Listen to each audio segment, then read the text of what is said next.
Well, how do you follow Hans Rosling? I've watched that on the internet a number of times, and I've always thought of it as the best, the best. So I can only apologize now. I've decided not to use PowerPoint slides. I think you'll probably have a surfeit of them today, so I think I would just like to talk to you, but I do have some facts I want to get right, so apologies if I refer to paper every now and again. So I'd like to start with a personal story. As Chris said, I used to work for CARE. I was its chief executive, and an early part of my role there, I went to visit a project we were funding in Bolivia, my first visit to Bolivia, a very beautiful country, and my first visit actually to the project we were working with farmers on the edge of a national park. And to my surprise slightly, I was taken not to the national park to start with, I was taken to the local hospital where I was shown a row of farmers in bed with bullets in them. And when I asked what this was part of our scheme, they said, no, this is the park guards who shot the farmers. So I went to the park to say, look, something probably not working very well.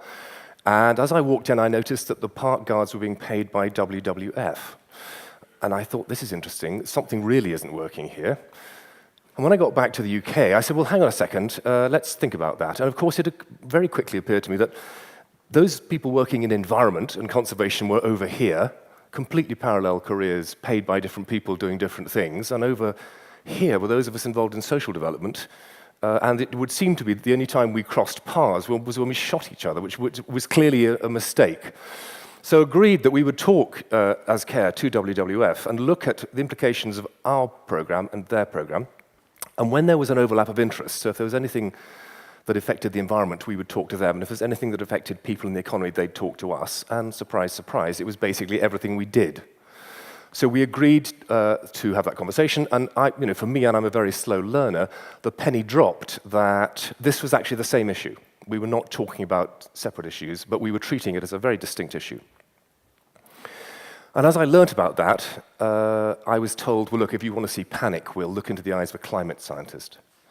And over the years, I've realized that actually I can now see panic in the eyes of social scientists and political scientists and businesses, and even economists, a recognition that all is not well. In fact, all is really not well. By the way, this is a depressing 18 minutes of your time. So a few facts, which I think they appear random, but I think they are interesting. They are the context. In London, it was announced last week that Veolia, the waste management company, is now starting to recover palladium, platinum, and rhodium from the dust of London streets as they sweep it up, because it's commercially viable to recover it from the dust. Scarcity. If we were to be so foolish as to melt all the ice at the poles, and glaciers, that is 70 meters of sea level rise. Whatever else the consequences of that might be, that's very inconvenient.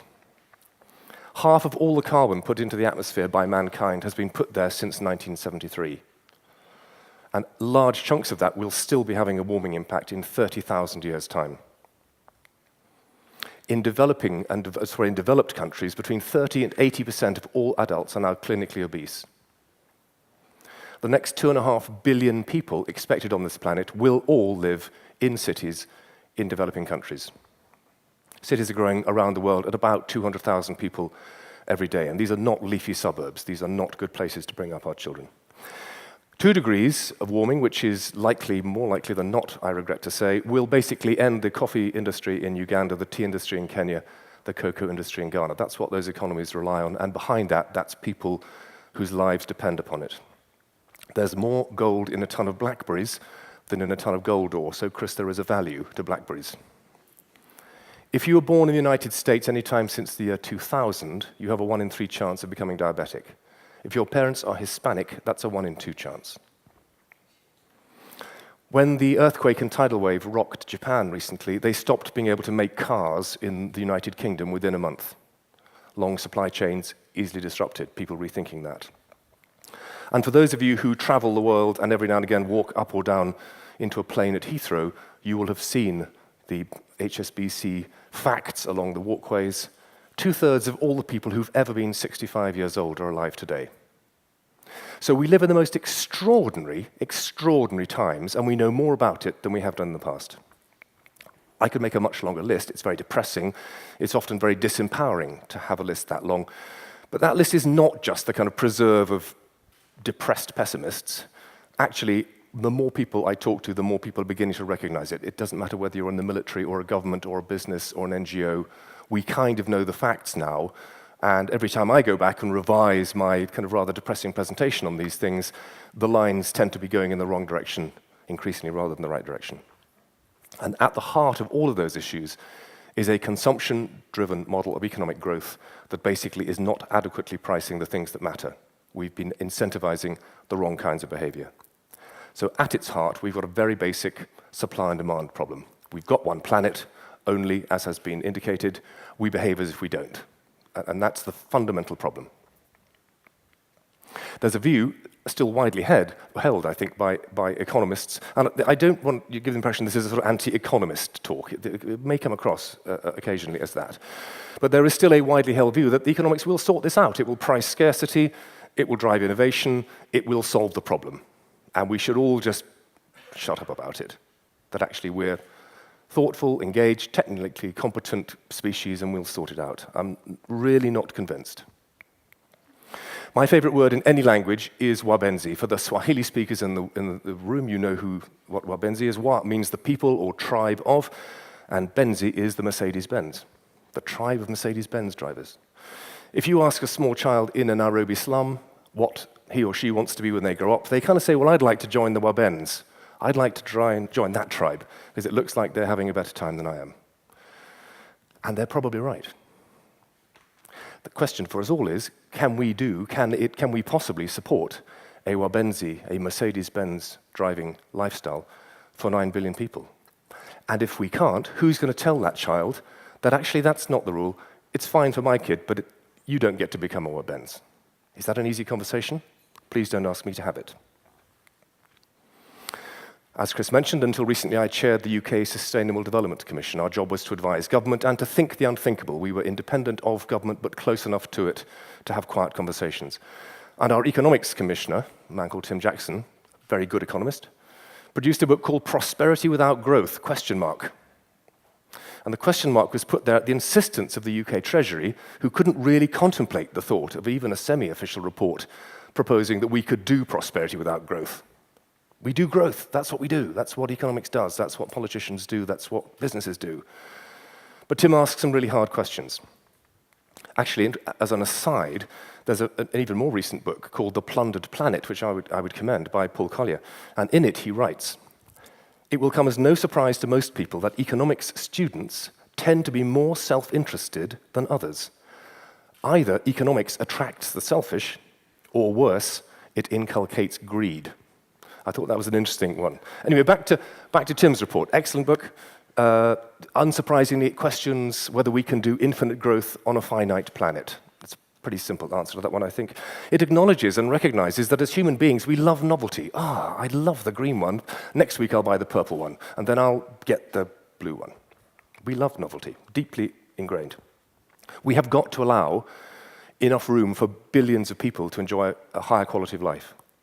There's an equity issue at the heart of this conundrum.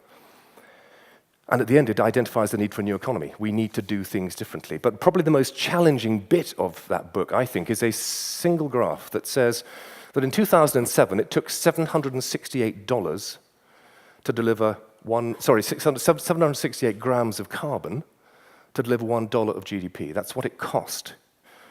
If we are to have, which we will, 9 billion people on the planet, and if we are to encourage a greater degree of equity globally, and if we are to grow as an economy, because that's all we know how to do, we have to reduce that, if we're going to meet the science of climate change, we have to reduce that 768 grams per dollar down to 6.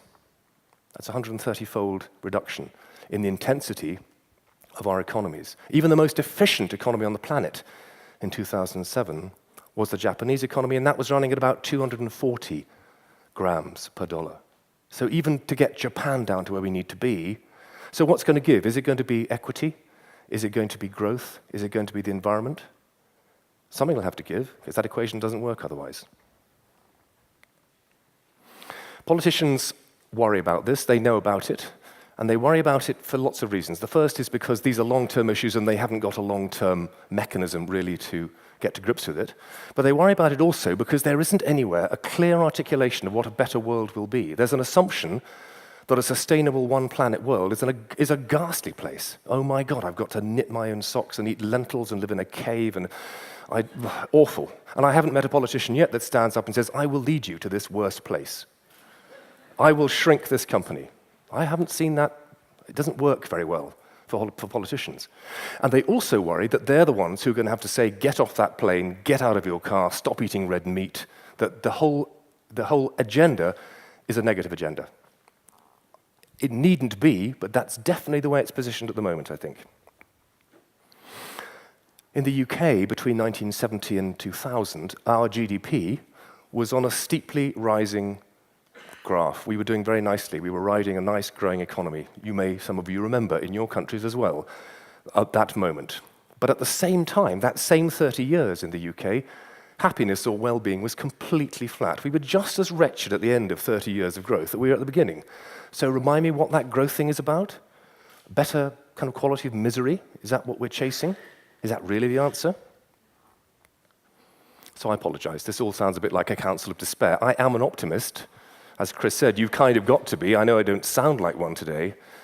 And I'm genuinely heartened by the number of people, and they are slightly lone voices, but from right across the spectrum, who are waking up to the fact that the current model is broken. They may be successful within it, but they recognize that that is inadequate. They would like to be successful in a sustainable economy, not in an unsustainable economy. And that's where we are. The average lifespan of a North American chief executive is about 15 months before they're sacked because their share price often hasn't delivered. Is that really going to encourage long-term thinking? No way. That encourages a golden handshake, frantic activity to deliver a share price, and then a golden parachute, please, and on to do the same thing at the next business. The rules of the game really don't work very well. So it was heartening to hear Paul Polman at Unilever recently say, we're not going to give you quarterly results to the city. All you do is buy and sell our shares, add to volatility. That's not long-term value. If you want, we'll give you 6 months' numbers, and we will, of course, produce an annual report. And if you don't like that, we don't want you as a shareholder. Woo, that's a brave thing to say. I have to say, it's the exception to the rule, but there are genuine gleams in the darkness of people who are starting to question the rules of the game and do something about it. In the 1970s, a book was produced called Limits to Growth. Some of you may have read it. It was widely derided at the time, mostly by the economics profession who said, rubbish, you're a load of gloomy, pessimistic Malthusians. We'll sort this out. We'll be innovative. Economics will price things. We'll get the things sorted out. But I have yet to see political policies, despite some of them starting to emerge, and corporate plans, despite some genuinely noble exceptions, that are grasping the nettle to the extent that we need to do it. When the authors of Limits to Growth went back to revise their findings recently, they discovered that, I suppose unhappily, they think they're right, that actually we will overshoot the carrying capacity of the planet to such a degree because of the momentum and the investment in the current system, and that will be a shame all round. So what's needed? A coherent, I would argue, a coherent, aspirational vision of a sustainable world. And it's got to work for those children in the slum of Nairobi as much as it works for my children in southeast England. If we can't do that, we're not going to find the space in politics or in business to get there. What is it? What is that better world? We need a recognition that business as usual is not going to get us there. And we need profound change. We need a recognition that that's going to require genuine leadership. Overused word.